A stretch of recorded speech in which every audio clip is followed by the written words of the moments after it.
My own mom declared, "I wish you were never born." I stood defiant, stating, "Imagine I had never been born. Live your lives as if a daughter named Mia never existed." They went silent. The whole party froze. You know, there are moments in life that they shatter you.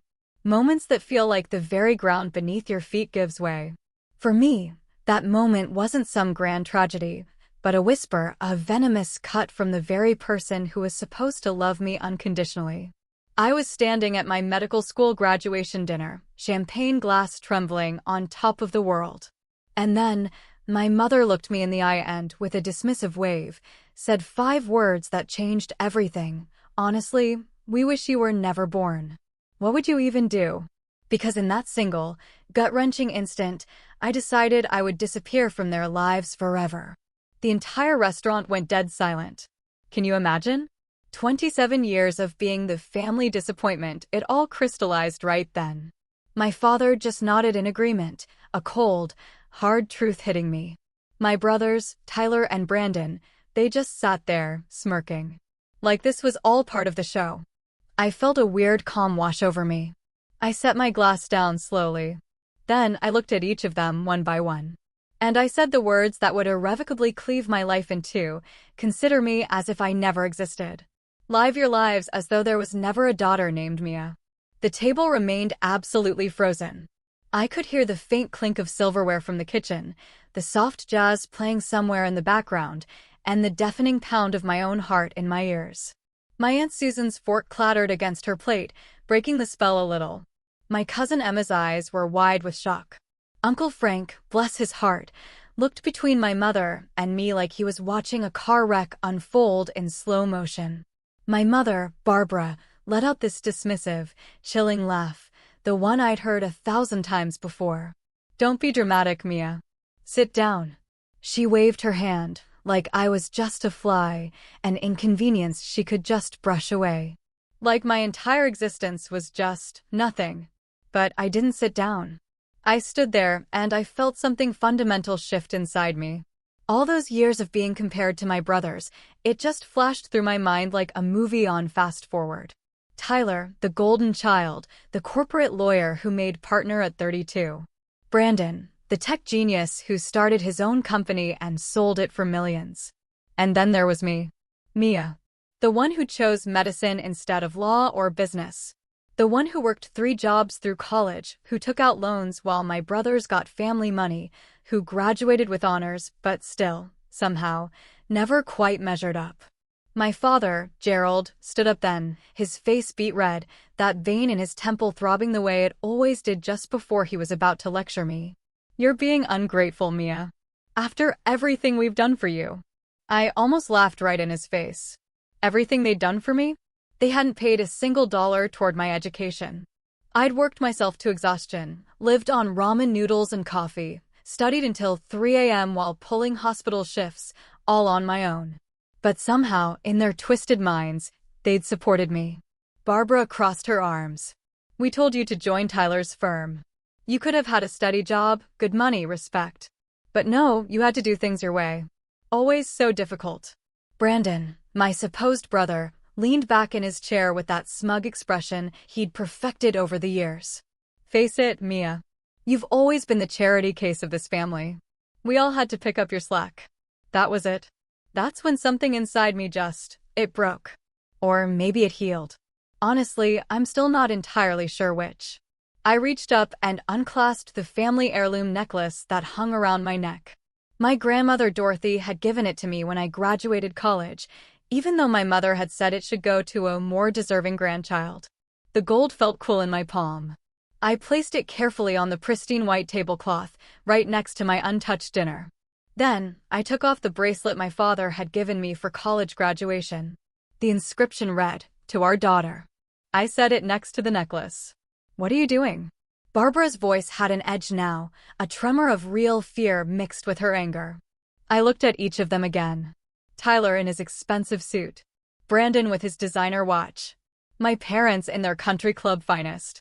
And I felt nothing. Nothing but absolute clarity. "You said you wish I was never born," I told them, my voice steady, no longer shaking. "I'm granting your wish." As of this moment, you have no daughter named Mia. I don't exist to you. Live your lives exactly as you want, without me in them. My friend Amanda, bless her heart, grabbed my arm. Mia, wait. I squeezed her hand, giving her a reassuring look. I'm okay. I promise. And the strange thing was, I meant it. I walked out of that restaurant without looking back. I didn't run. I didn't cry. I just walked. One foot in front of the other, past the tables of shocked diners, past the hostess stand, and out into the cool evening air. My car was parked 3 blocks away. I made it all the way there before my hands started shaking so hard I could barely get the key in the ignition. I drove to my apartment, this tiny studio I'd just signed a lease on 3 weeks before. My residency was supposed to start in 3 weeks at Memorial Hospital. Everything was planned out. Everything was finally coming together. I sat on my secondhand couch and pulled out my phone. First, I blocked my mother's number. Then my father's. Then Tyler's and Brandon's. I went through all my social media and blocked them there too. Then I opened my email and typed out one final message to all 4 of them. You said you wish I was never born. Your wish is granted. I no longer exist to you.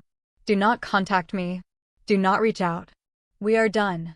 I hit send, and honestly, I felt this enormous weight lift off my shoulders. I actually smiled. For the first time in my entire life, I felt free. That feeling lasted exactly 4 hours. My phone started buzzing. Not from them, they were blocked, remember? But from everyone else. Aunt Susan called twice. Cousin Emma sent 7 frantic text messages. Uncle Frank left a voicemail. Extended family members I hadn't heard from in years suddenly had my number. The messages were all variations of the same thing. What happened? Your mother is so upset. Can we talk? Family shouldn't fight like this. But then Grandma Dorothy called. She was 81 and sharper than most people half her age. Mia, sweetheart, she said, her voice full of concern, but also a hint of something else. I heard what happened. Good for you. I almost dropped the phone. What? I choked out. I said, good for you. I've watched your mother treat you like garbage your whole life. About time someone stood up to her. Are you okay? I started crying then. Real, ugly crying. I think so, Grandma. She was my rock. You call me if you need anything. Anything at all. I mean it. We talked for an hour. She told me she'd already called Barbara and told her she was ashamed of her. That made me feel a little better, a little less alone. But then Amanda texted me again. Mia, your mom is trying to reach you through me. She sent me a message to give you. Do you want to hear it? My heart sank. What does it say? Amanda's next text popped up. She says, if you don't apologize and come back, there will be consequences. I stared at that text for a long, long time. An apology? Not remorse. A threat. Consequences. I texted back, tell her I said no. And Amanda, please don't pass along any more messages from her. She replied instantly, I won't. I'm here if you need me. Love you. I turned off my phone and went to bed. For the first time in months, I slept through the night without nightmares about disappointing my family. 3 days later, I woke up to an email notification on my laptop. The sender was Dr. Patricia Hartley, the residency director at Memorial Hospital. The subject line read, urgent, we need to discuss your residency position.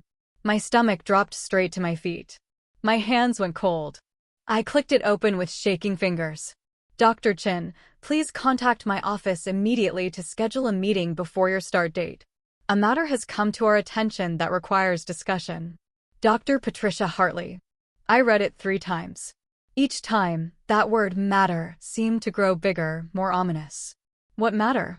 What could possibly have happened? I'd already completed all my paperwork, passed all my requirements, finished everything I needed to do. I called the office as soon as they opened. The secretary, who'd always been friendly before, sounded strangely cold. Dr. Hartley can see you at 2 o'clock this afternoon. Please be on time. I arrived at Memorial Hospital 45 minutes early. I couldn't help it. My anxiety was through the roof. I sat in my car in the parking lot, trying to calm my breathing, going through every possible scenario in my head. Had I made a mistake on my paperwork? Had something gone wrong with my licensing? Had they found a better candidate and were rescinding the offer? The thought that it might be connected to my family flickered through my mind, but I pushed it away. That was paranoid, right? They couldn't possibly reach into my professional life, could they? At exactly 2 o'clock, I walked into Dr. Hartley's office. She was a woman in her late 50s with gray hair pulled back in a neat bun and sharp eyes that had probably seen everything in her 30 years of medicine. She gestured to the chair across from her desk. "Thank you for coming in, Mia." Her voice was professional, but I caught something in it. Concerned disappointment, maybe? I couldn't tell. "Of course," I said, trying to keep my voice steady. "Your email said there was a matter to discuss." She opened a folder on her desk and pulled out several sheets of paper. "We received some communications over the past few days that have raised concerns with our administration." My heart started pounding against my ribs. "What kind of communications?" "Anonymous emails and phone calls to our hospital board.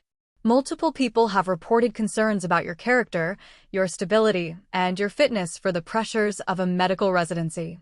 I felt like I'd been punched in the stomach. "What? That's not true." "Who said that?" Dr. Hartley slid the papers across her desk. "These are printouts of the emails we received. They describe an incident at a public dinner where you allegedly had a breakdown. According to these reports, you threw jewelry, violently screamed obscenities at your family members, and stormed out in what witnesses described as an unstable rage." I stared at the words on the page. The graduation dinner. But that wasn't what happened. That wasn't what happened at all. "Dr. Hartley," I said, my voice shaking now, "that's not true." "None of that is true." "Yes, there was an incident at my graduation dinner, but it wasn't like that. My family said something incredibly hurtful to me, and I quietly removed some jewelry they'd given me and left. I didn't throw anything.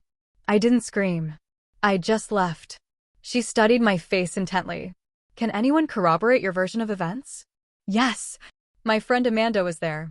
Several of my classmates from medical school were there. At least a dozen witnesses who saw exactly what happened." I was talking fast now, words tumbling over each other. "Dr. Hartley, I think my family might be behind these complaints. We had a falling out that night, and I cut off contact with them. I think they're trying to punish me." She was quiet for a long moment. "Mia, I want to believe you. Your record up until now has been exemplary. Your professors speak highly of you. Your clinical rotations were outstanding. And I could hear it coming. But the hospital administration is concerned. They're worried about drama, about family instability affecting your performance. Several board members are pushing to rescind your position." I couldn't breathe. My entire career, everything I'd worked for, was crumbling right in front of me. "Please, please don't do this. I can prove what really happened. I can have my friends send statements.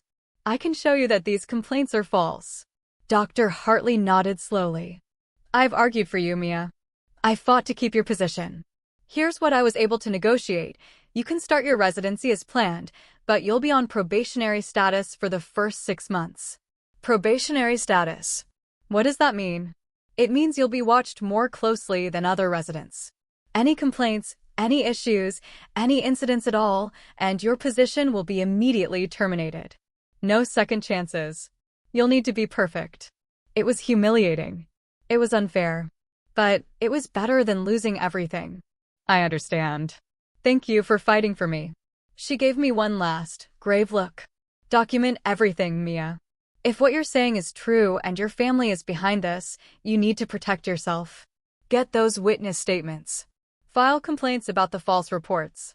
Build your defense." I left her office feeling nauseous. I sat in my car and called Amanda immediately. She answered on the first ring. "Mia, what's wrong? You sound terrible." I told her everything. She was furious.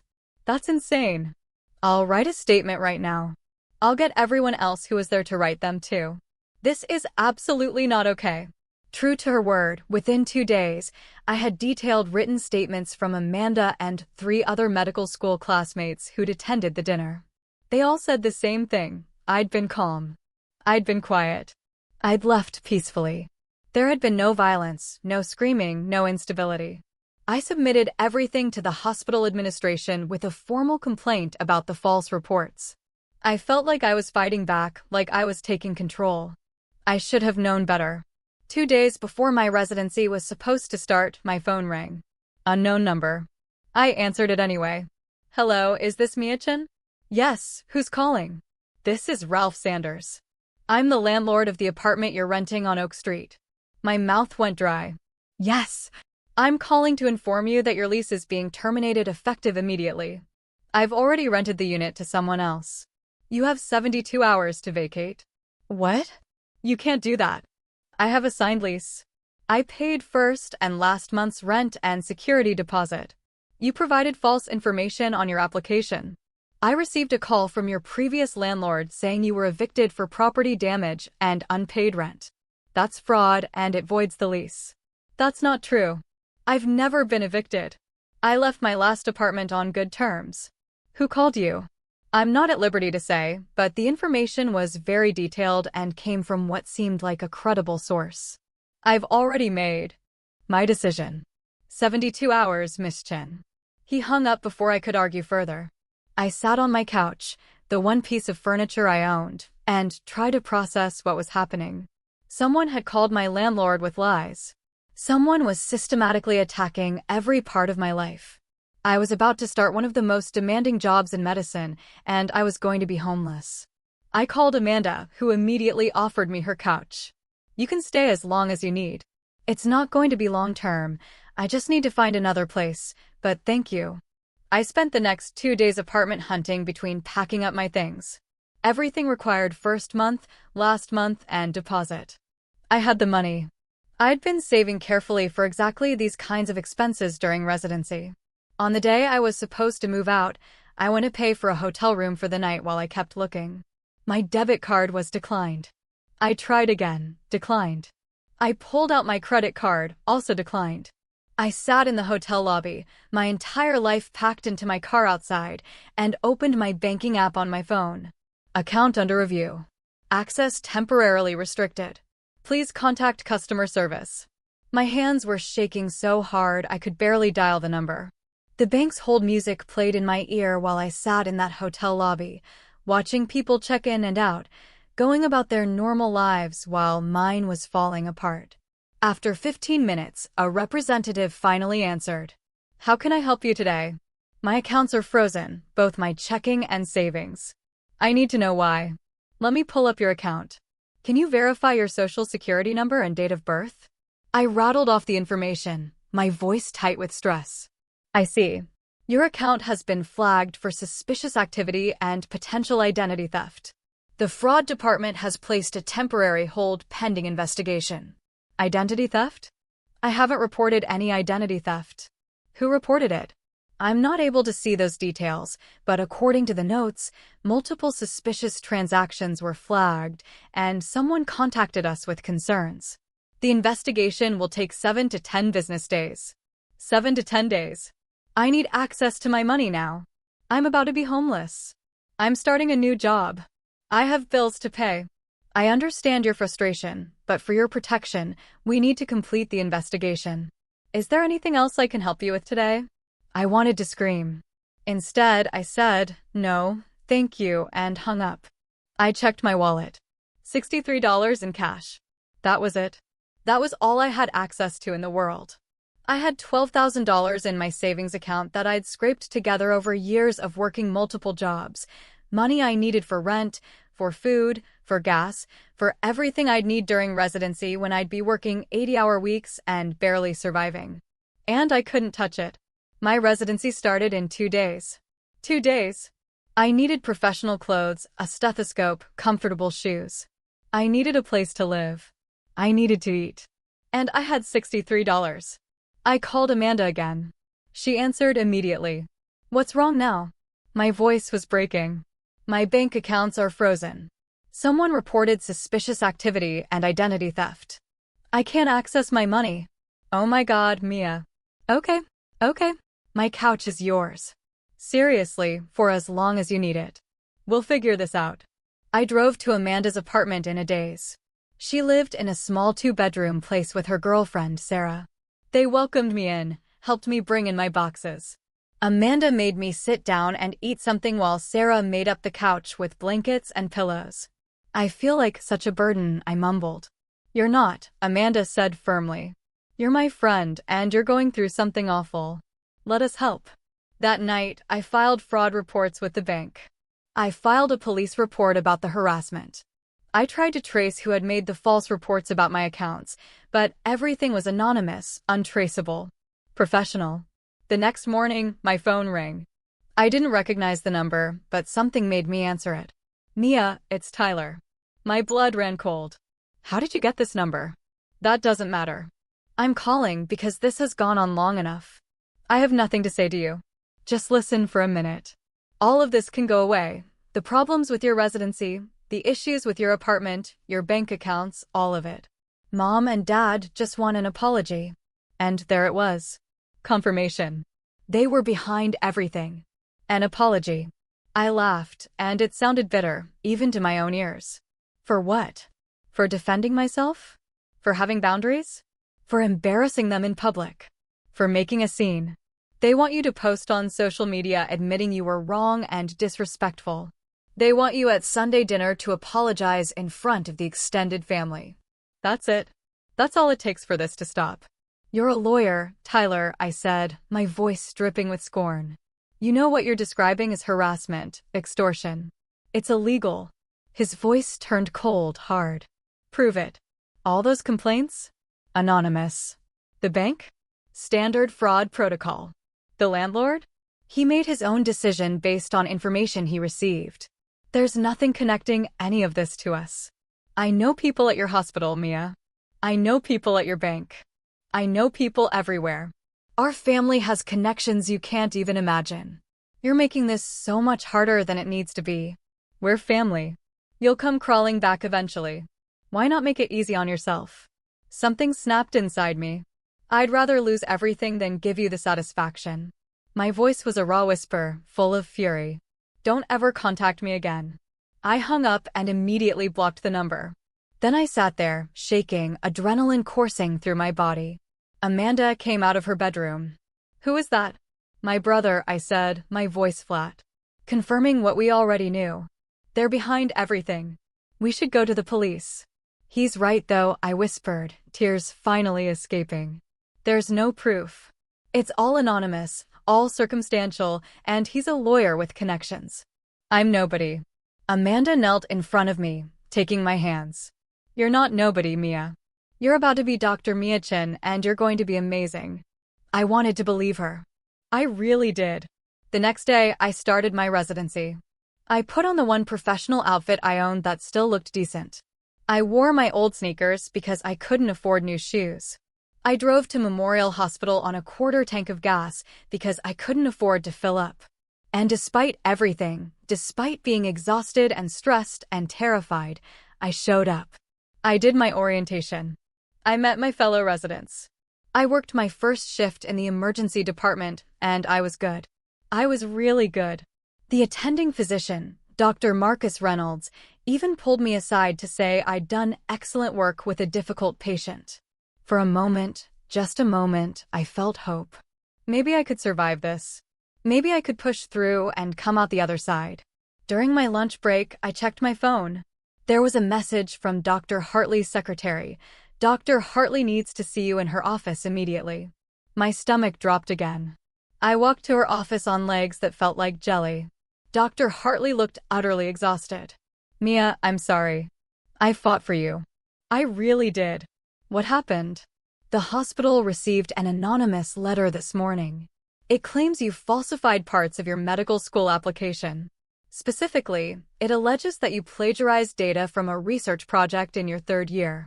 I felt dizzy. That's not true. None of that is true. I know.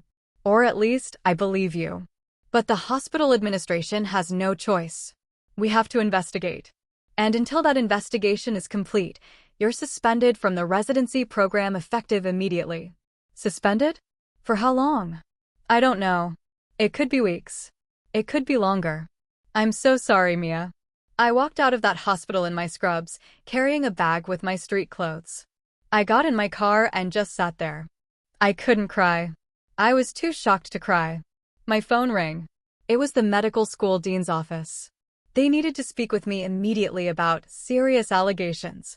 And that's when I realized the horrifying scope of what my family was doing. They weren't just punishing me. They were erasing me. They were destroying my entire professional life, piece by piece, until there would be nothing left. The drive back to my medical school took 3 hours. 3 hours of highway stretching out in front of me while my mind raced through every worst-case scenario. I'd built my entire life around becoming a doctor. 8 years of college and medical school, thousands of hours of studying, clinical rotations, sleepless nights, $230,000 in student loans. And now, someone was trying to take it all away with lies. I pulled into the familiar parking lot of the medical school. I'd graduated from here just 3 weeks ago, walked across that stage with honors. And now I was walking back in as someone under investigation for academic fraud. Dean Margaret Sullivan's office was on the 3rd floor. Her secretary, usually warm and chatty, barely made eye contact with me. "She's expecting you. Go right in." Dean Sullivan was a tall woman in her 60s with silver hair and a reputation for being tough but fair. She'd always liked me, had even written one of my recommendation letters for residency. But today, her face was grave as she gestured for me to sit. "Mia, thank you for coming on such short notice. I'm sure you can imagine why I needed to see you." "The plagiarism allegations," I whispered. "Dean Sullivan, I swear to you, there's no truth to them. I would never falsify data or plagiarize anyone's work. Never." She opened a file on her desk. "Someone has sent us very detailed allegations. They provided what appeared to be email exchanges between you and a classmate discussing sharing research data inappropriately. The emails are dated from your 3rd year regarding the cardiology research project you worked on with Dr. Torres. Can I see them?" She turned the papers around. I scanned the printed emails. They looked real. They had my email address, my classmate Jennifer's email address, timestamps, everything. But I'd never sent these emails. I'd never even had conversations like this with Jennifer. "These are forgeries. Someone created fake emails. Dean Sullivan, my brother Brandon, runs a tech company. He has the skills to create something like this. Please, you have to believe me." "I do believe you, Mia. Or rather, I want to believe you. But you understand, I have to follow protocol. The school must investigate any allegations of academic dishonesty, no matter the source." My hands were shaking. "What does that mean for me?" "It means your status as an alumna is under review. If these allegations are proven true, your degree could be revoked. Until the investigation is complete, you're in a state of limbo. The hospital has already been notified, which I assume you know. I was suspended this morning. I'm sorry. I truly am. But Mia, you need to understand the seriousness of this. Even if we prove these allegations are false, the damage to your reputation has already been done. Your professional references are being contacted. Your colleagues are being interviewed. People are talking." I felt sick. "How long will the investigation take?" "At least 3 weeks, possibly longer.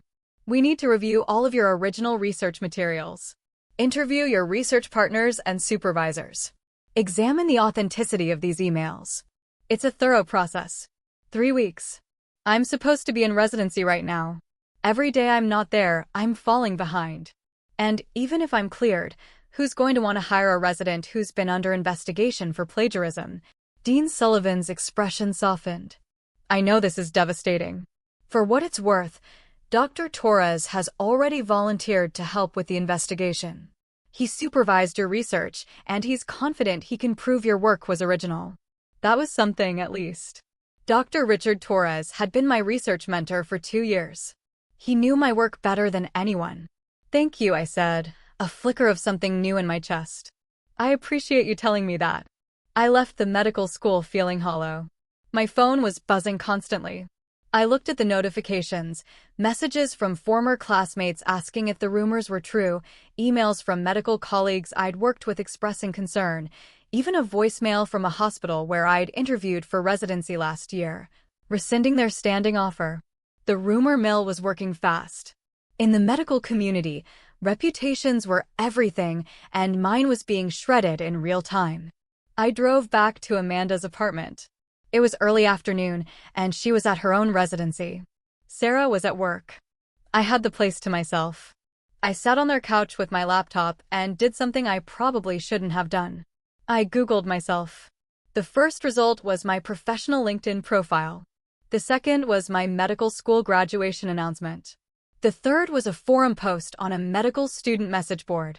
The thread was titled, "Anyone know what happened with Mia-chan?" I clicked it against my better judgment. The comments made my stomach turn. I heard she plagiarized her research thesis. My friends at Memorial said she got suspended from residency on her first day. Didn't she have some kind of breakdown at her graduation dinner? I always thought she was kind of unstable, too intense. People who didn't even know me were discussing my life, my character, my career, and every comment made me sound worse. I closed the laptop and put my head in my hands. For the first time since that dinner, I let myself really cry. Not quiet tears, but the kind of sobbing that shakes your whole body. I cried for the career I was losing, for the reputation being destroyed, for the 8 years of work being erased, for the future I'd planned that was crumbling to dust. When Amanda came home that evening, she found me still on the couch, exhausted from crying. "Oh, Mia," she said softly, sitting down and pulling me into a hug. "What happened today?" I told her everything. The meeting with Dean Sullivan, the fake emails, the investigation, the online rumors. By the time I finished, she was furious. "This is insane. We need to fight back. We need to expose what they're doing." "How?" I asked, my voice hoarse. "There's no proof they're behind it. And even if there were, who would believe me? I'm just a suspended resident with a family that says I'm unstable. They have money, connections, lawyers. I have nothing."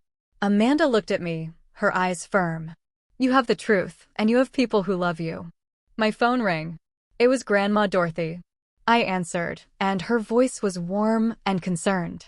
"Mia, sweetheart, I heard about what's happening. Frank called me. He's been keeping tabs on your mother. I want you to know I'm on your side. And," she paused, "I'm also going to hire you a lawyer. A good one. Someone who can fight this harassment." "Grandma, I can't ask you to do that. It's too much money." "You're not asking. I'm offering. And I don't want to hear any arguments.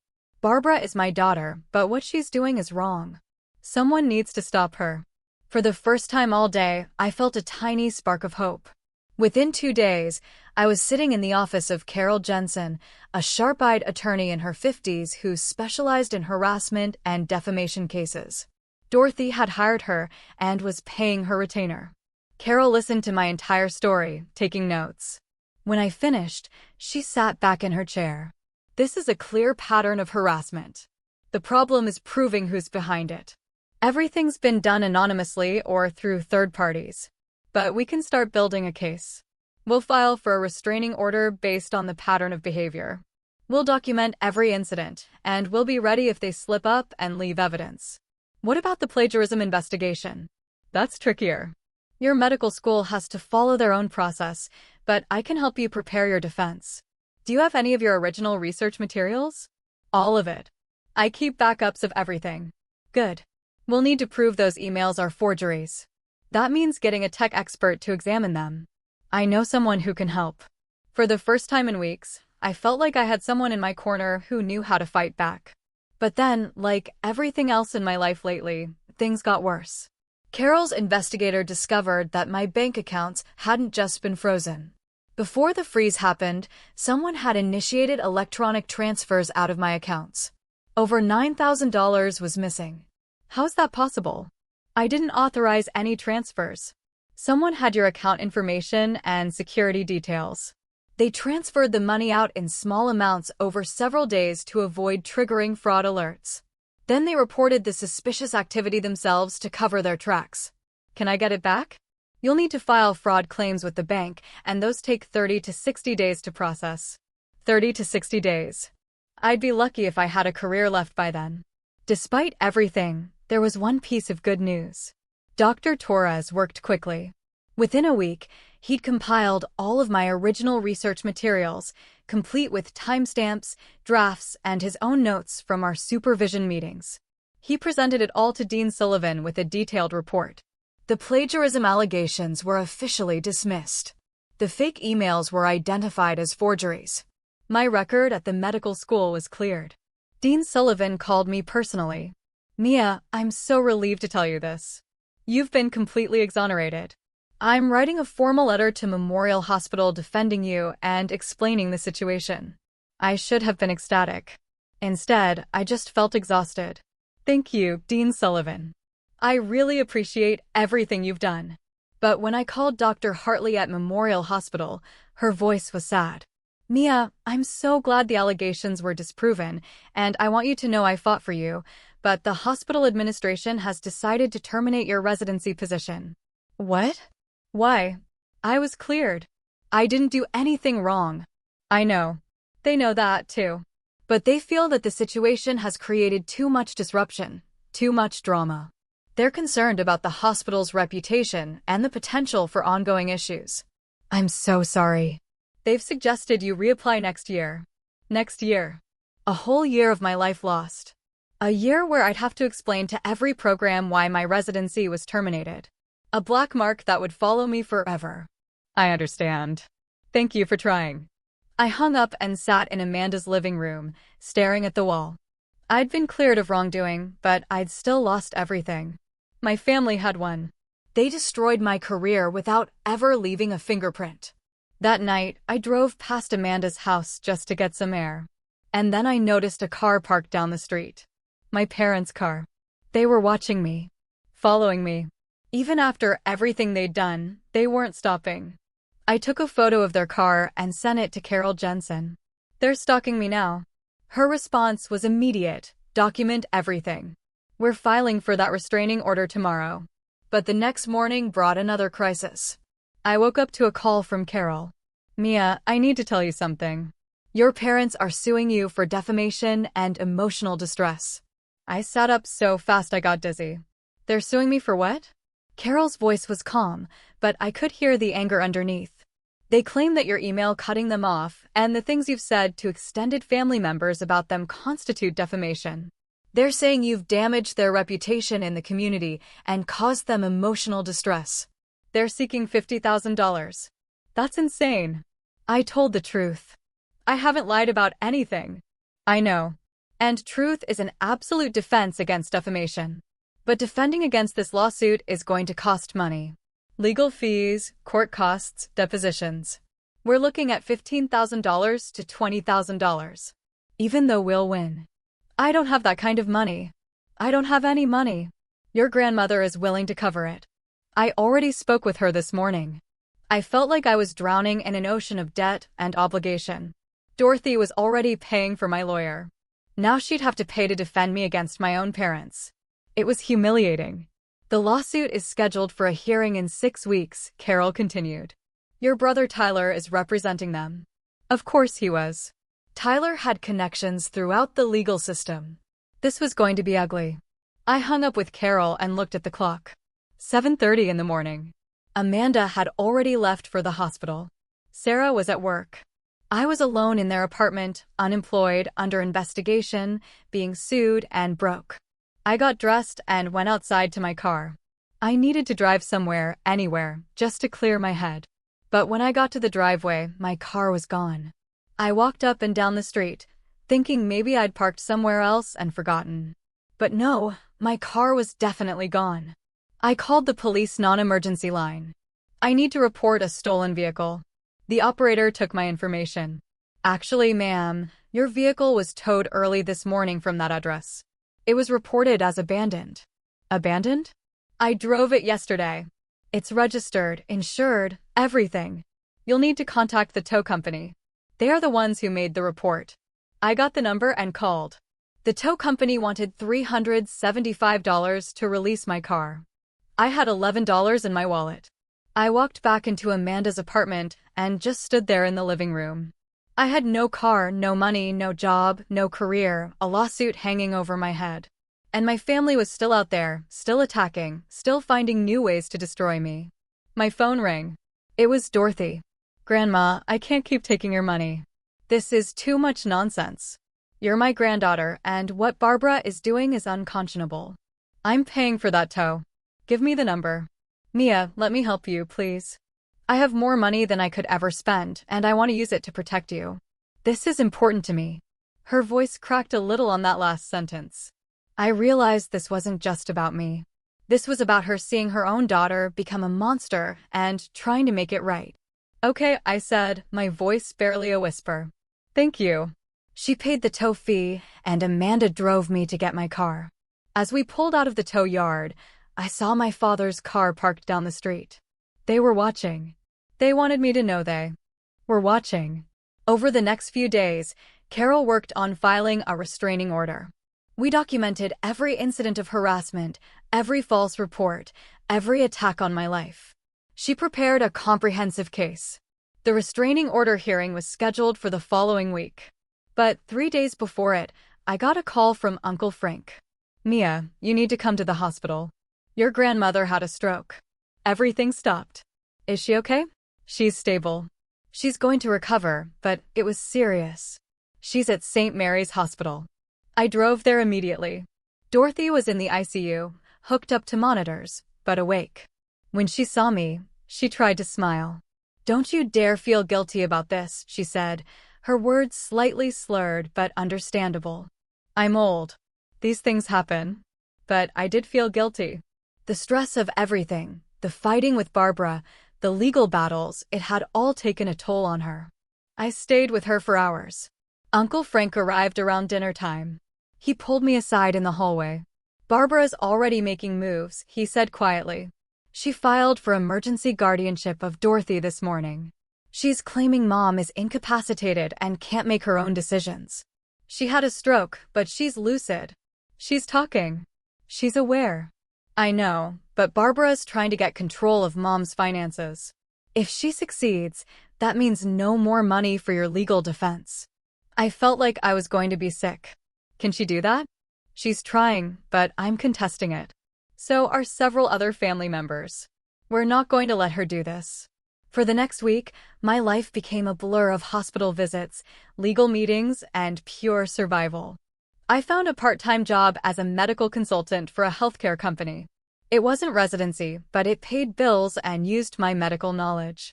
I started working 40 hours a week while also dealing with lawyers and court dates. The restraining order hearing finally happened. Carol presented all our evidence: the pattern of harassment, the false reports, the surveillance, the financial attacks. The judge listened carefully. Barbara played the victim. She cried on the stand, talking about how much she missed her daughter, how worried she was about me, how she just wanted her family back together. It was a performance worthy of an award. But Carol was better. She presented phone records showing the number of times they tried to contact me after I'd asked them to stop. She showed photos of their car outside Amanda's house. She had Amanda and other witnesses testify about the harassment. The judge granted a temporary restraining order. Barbara and Gerald had to stay 300 feet away from me. They couldn't contact me directly or through third parties. Violation would result in arrest. Barbara lost her composure in the courtroom. She stood up and started yelling about how ungrateful I was, how I destroyed their family, how I'd poisoned everyone against them. The judge threatened her with contempt. It was the first time I'd seen my mother look genuinely unhinged. And I realized something. She wasn't in control anymore. She'd lost control, and that terrified her more than anything. The guardianship petition for Dorothy failed. The doctors confirmed she was competent to make her own decisions. Dorothy recovered well from the stroke and was discharged to a rehabilitation facility. And then something surprising happened. Carol filed a countersuit against my parents for harassment, stalking, and malicious interference with my career and finances. With all the documented evidence, she had a strong case. Tyler quietly withdrew as their lawyer. Something about potential ethics violations. Barbara and Gerald had to hire a new attorney, and this one advised them to drop their defamation lawsuit against me. The lawsuit was dismissed. For the first time in months, I could breathe. I still didn't have a residency. I still had massive debt and a damaged reputation. But the active attacks had stopped. The restraining order was in place. The lawsuit was gone. My bank finally finished their fraud investigation and restored most of my stolen money. Not all of it, but enough that I had a cushion again. I kept working at the healthcare consulting job. I started therapy to process everything that had happened. I began the long, slow work of rebuilding my life. And then, 2 months after everything fell apart, I got an email that changed everything. Dear Dr. Chin, I hope this message finds you well. My name is Dr. Sarah Mitchell, and I'm the residency director at Pacific Northwest Medical Center in Seattle. I recently heard about your situation from Dr. Patricia Hartley, who felt terrible about how things ended at Memorial Hospital. She reached out to several of her colleagues advocating on your behalf. After reviewing your record, speaking with your references at medical school, and learning what you've been through, I would like to offer you a position in our residency program starting in 3 months. Please let me know if you're interested in discussing this opportunity. I read the email 3 times. Seattle. All the way across the country, far from my family, far from everything I knew. A chance to start completely over. A prestigious program, maybe even better than Memorial had been. But there was a catch. Residency positions were public record. My family would be able to find out where I was going, and the restraining order was only valid in my current state. I called Amanda immediately. They're offering me a residency in Seattle. That's amazing. Are you going to take it? I don't know. What if they follow me? What if this all starts again? Amanda's voice was resolute. Then you fight back again. But Mia, you can't let them take your dreams away. You've worked too hard. You deserve this. I called Dorothy next. She was back home, recovering well, and her voice was strong.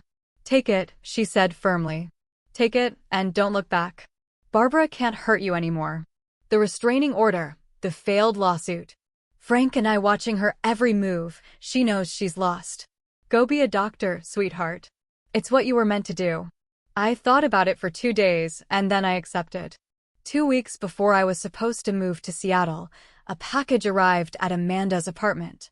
It was addressed to me, no return address. Inside was the family heirloom necklace I'd left on the table at the graduation dinner, and a note in my mother's cramped handwriting. You always took what wasn't yours. You don't deserve this. You'll fail. I stared at that note for a long time. The old Mia would have been terrified. Would have questioned herself. Would have wondered if maybe she was right. But I wasn't that person anymore. I'd been through too much. I'd survived too much. I put the necklace back in the box and put it in my storage unit. I didn't need it. I didn't need anything from them. And then I started packing for Seattle. The call came when I was halfway through packing up my life for the move to Seattle. Unknown number again, but something told me to answer. Mia, this is your Uncle Frank. We need to talk about what's really going on with your mother. I sat down on Amanda's couch, surrounded by boxes. What do you mean? I'm at the airport. I flew in from Portland because I spent time with your grandmother after her stroke, and she told me everything that's been happening to you. So, I did some digging. Can we meet?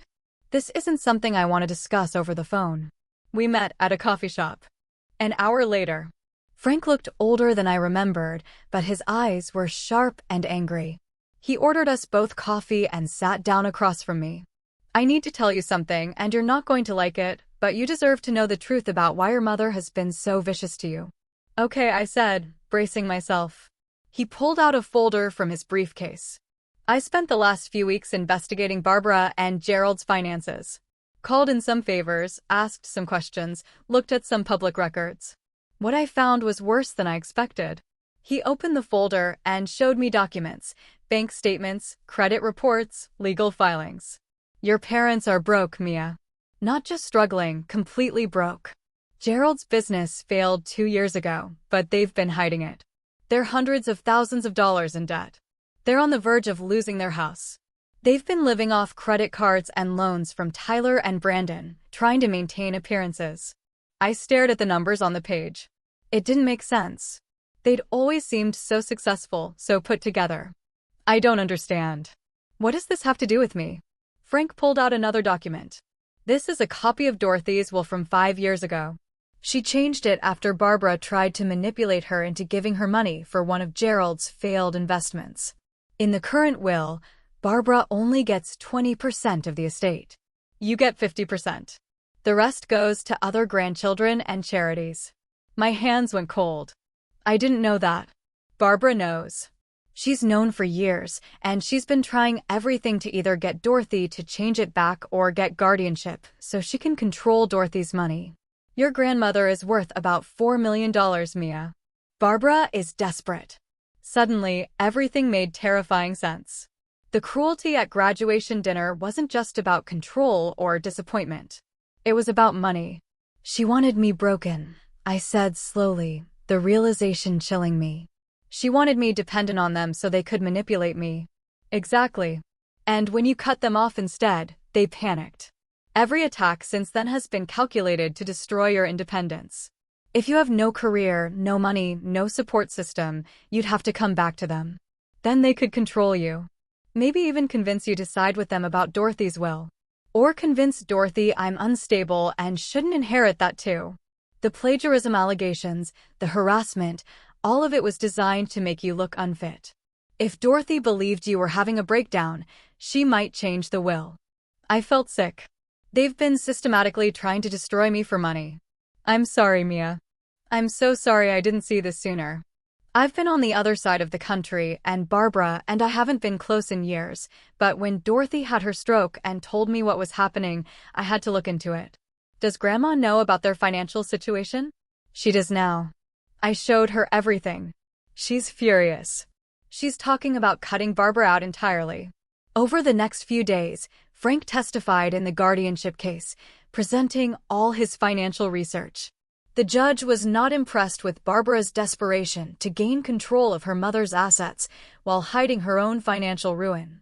The restraining order hearing had already happened, but Frank's information strengthened the case.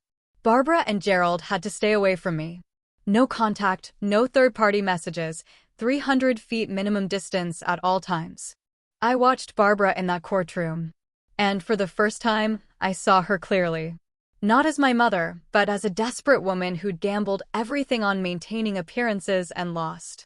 She'd sacrificed her relationship with her daughter, her integrity, her reputation, all for money she was never going to get. And I felt nothing. Not anger, not sadness, just relief that it was over. The defamation lawsuit they'd filed against me collapsed under the weight of all the evidence. Carol's countersuit for harassment and malicious interference was so strong that their new lawyer advised them to settle immediately. They dropped their case, agreed to pay my legal fees, and signed documents agreeing to never contact me again under penalty of additional legal action. Tyler had already withdrawn as their counsel, probably realizing he'd crossed ethical lines by using his legal connections to help them harass me. Word got around the legal community. His reputation took a hit. My bank finally restored all the money that had been stolen from my accounts. The fraud investigation confirmed that someone with inside information had accessed my accounts and transferred money out before freezing them. The bank couldn't prove who, but they restored every dollar and apologized for the delay. Dorothy recovered fully from her stroke. She moved into an assisted living facility that was more like a luxury apartment complex. Somewhere she'd have help if she needed it, but could maintain her independence. She remained sharp and in full control of her affairs, and she was more determined than ever to help me. "I'm giving you a check for $50,000, she said when I visited her. "Don't argue. It's a gift, not a loan. Use it to start your new life in Seattle. Get a nice apartment. Buy what you need. Have a cushion while you settle in." I started to protest, but she held up her hand. "Mia, I'm 81 years old. I have more money than I could spend in 3 lifetimes. And you know what? Watching you stand up to Barbara, watching you refuse to break no matter what she threw at you, that's made me prouder than anything else in my life. You're the granddaughter I always hoped you'd be. Strong, principled, brave. Let me help you. It would make me so happy." So I accepted. And it felt like freedom. I found a beautiful 1-bedroom apartment in Seattle near the hospital. I bought new furniture. I got professional clothes for residency. I treated myself to things I'd always considered luxuries, like quality running shoes and a real coffee maker. Amanda threw me a goodbye party. Dorothy came, supported by a walker, but smiling. Frank flew in from Portland. Sarah, Amanda's girlfriend, made an incredible dinner. Several friends from medical school showed up. It was small, but it was full of people who genuinely cared about me. To Mia, Amanda said, raising her glass, "Who showed us all what real strength looks like?" Everyone cheered, and I felt tears in my eyes. Good tears this time. I moved to Seattle 2 weeks later. The drive across the country took 4 days, and every mile felt like leaving the past behind. I listened to podcasts and music, stopped at roadside diners, slept in budget hotels. By the time I reached Seattle, I felt lighter than I had in years. Pacific Northwest Medical Center welcomed me with open arms. My new residency director, Dr. Sarah Mitchell, was warm and supportive. My fellow residents were friendly and talented. Nobody knew about my past drama. I was just Dr. Mia Chin, the new resident who transferred from the East Coast. I worked hard, harder than I'd ever worked. 80-hour weeks in the emergency department, learning from incredible attending physicians, treating patients, saving lives. And I loved every exhausting minute of it. For the first time in my life, I felt happy. Genuinely, completely happy. I made friends with my residency cohort. I started dating someone, a nurse named Chris, who was kind and funny and had no idea about my complicated family history. I adopted a dog from a local shelter, a sweet mutt named Charlie, who greeted me every day like I was the best thing in the world. I video called Dorothy every Sunday. I talked to Frank regularly. Amanda visited twice that first year, and we explored Seattle together like tourists. I went to therapy every week to process the trauma of what my family had done. My therapist helped me understand that cutting them off wasn't cruel. It was self-preservation. And that I didn't owe anyone access to my life, not even family. 18 months passed. 18 months of building a new life, a better life. I excelled in my residency program. The attendings loved me. My patient reviews were excellent. I was publishing research again, this time in emergency medicine. Everything I'd worked for was finally happening. And then one day, I got an email from Tyler. Subject: Mom is sick. I stared at it for a long time before opening it. Mia, I know we're not supposed to contact you, but this is important. Mom has been diagnosed with stage 3 breast cancer. She's starting treatment next week. She's been asking for you. She says she's sorry for everything that happened and wants to make amends. Dad wanted me to reach out. Please consider coming home to see her. She needs you. Gerald had added a note at the bottom. Please come home. She needs you. We all miss you. I read the email 3 times. I felt my heart rate pick up, that familiar anxiety starting to creep in. The old guilt, the old obligation, the voice in my head saying, "But she's your mother." And then I closed the email. I didn't respond immediately. Instead, I called Dorothy. "Grandma, did you know about Barbara's diagnosis?" "I did. She called me last week." "Mia, I'm sorry she's sick, I truly am.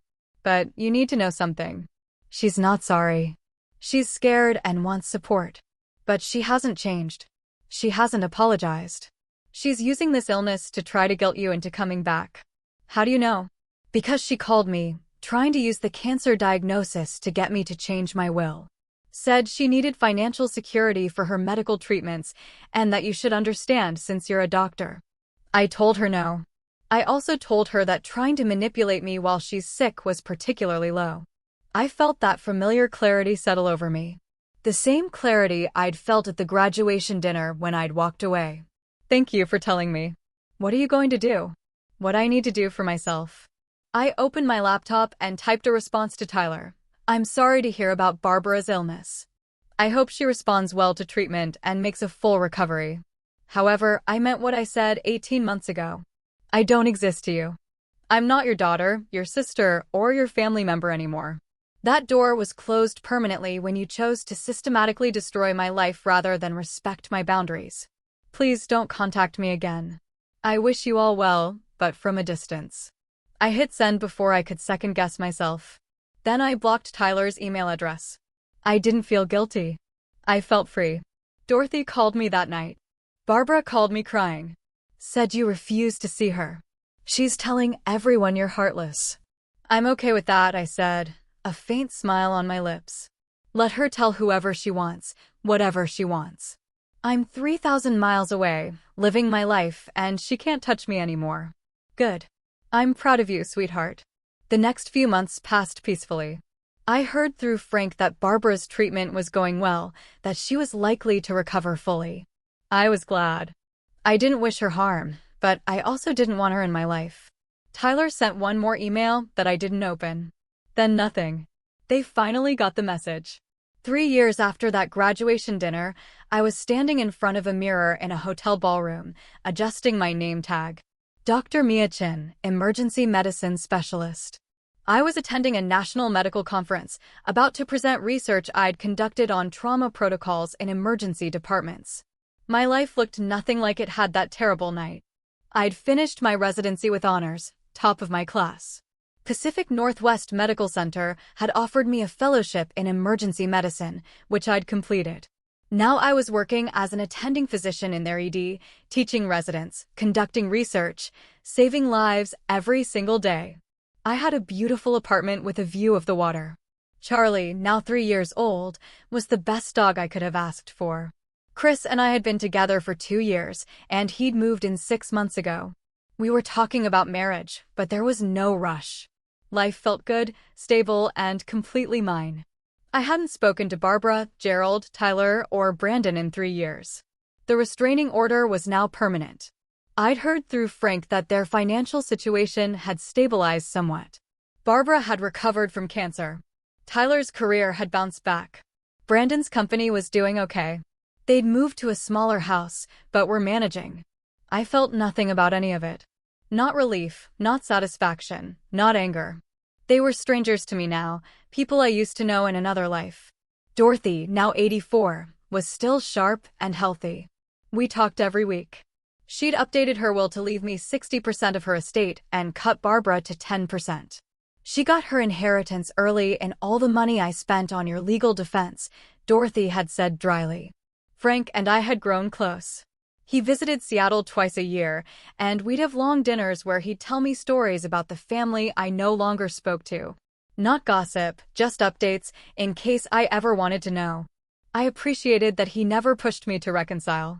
Amanda was thriving in her own career, now finishing up her residency in pediatrics on the East Coast. We visited each other every few months, and she was planning to be my maid of honor whenever Chris and I finally got married. As I stood in that conference ballroom, waiting to give my presentation, I thought about the scared young woman I'd been 3 years ago. Homeless, broke, career destroyed, family attacking her from every angle. I'd been so sure I'd made a terrible mistake by walking away that night. So sure I'd lost everything. Instead, I'd gained everything. A distant cousin, Emily, approached me in the hallway during a break. She'd been at that graduation dinner. We hadn't spoken since. Mia. Oh my God, it is you. I've wanted to talk to you for years. Hi, Emily, I said, genuinely surprised. I just wanted to say, what you did that night at the restaurant, walking away from Barbara and Gerald, that was the bravest thing I've ever seen. And it changed my life. I was surprised. How so? I was in a toxic relationship with my own parents. Not as bad as yours, but bad enough. Watching you set that boundary, watching you hold it, no matter what they threw at you, it inspired me. I got therapy. I set my own boundaries. My life is so much better now. So, thank you. She hugged me and walked away, leaving me standing there with tears in my eyes. I'd never thought about my actions affecting anyone else. I'd just been trying to survive. But maybe that was enough. Maybe showing people that you can choose yourself, that you can walk away from toxicity even when it's family, maybe that mattered. My presentation went beautifully. The research was well received. Afterward, several colleagues approached me with opportunities for collaboration. My career was everything I'd hoped it would be. That evening, I called Dorothy from my hotel room. How did it go? She asked. It was amazing, Grandma. Everything is amazing. You sound happy. Really happy. I am. I really, truly am. Good. You deserve it, sweetheart. After everything you've been through, you deserve all the happiness in the world. I heard through Frank a few months later that Barbara had been asking about me. Not trying to contact me, just asking if I was okay, if I was happy. Apparently, her cancer scare had made her reflect on her life, and she'd realized what she'd lost. But it was too late. Some bridges, once burned, can't be rebuilt. And I was okay with that. I'd learned something crucial through all of this. Something I want everyone struggling with toxic family to know. Sometimes the greatest act of love you can give yourself is walking away from people who refuse to love you back. You don't owe anyone access to your life. Not even family. Especially not family who use that relationship to hurt you. Blood doesn't make family. Love, respect, and support do. When you choose yourself, when you set boundaries and hold them no matter what, you make space for real love, real success, and real peace. The people who truly love you will respect your boundaries. The people who don't weren't really loving you in the first place. It's been almost 4 years now since that graduation dinner. For years of building a life on my own terms, of finding family in chosen people rather than assigned ones, of learning that I'm stronger than I ever imagined. I still have hard days. Therapy is ongoing. Trauma doesn't just disappear. But I also have good days. Great days. Days where I wake up grateful for every choice I made, even the scary ones. Especially the scary ones, because those scary choices, the choice to walk away, the choice to stand alone, the choice to keep fighting when everything seemed lost, those choices saved my life. And if you're watching this, if you're dealing with your own toxic family, if you're wondering if you should set boundaries or walk away, if you're feeling guilty for wanting to choose yourself, I want you to know something. You deserve peace. You deserve respect. You deserve love that doesn't come with conditions and cruelty. And if the people who are supposed to love you can't give you that, you have every right to walk away. It won't be easy. It might be the hardest thing you ever do. But on the other side of that difficulty is freedom, is peace, is a life that's truly yours. And that life is worth fighting for. Now, I want to hear from you. Have you ever had to set boundaries with toxic family members? How did you find the courage to choose yourself? What would you say to someone struggling with a similar situation right now? Share your thoughts and stories in the comments below. Your experience might be exactly what someone else needs to hear today.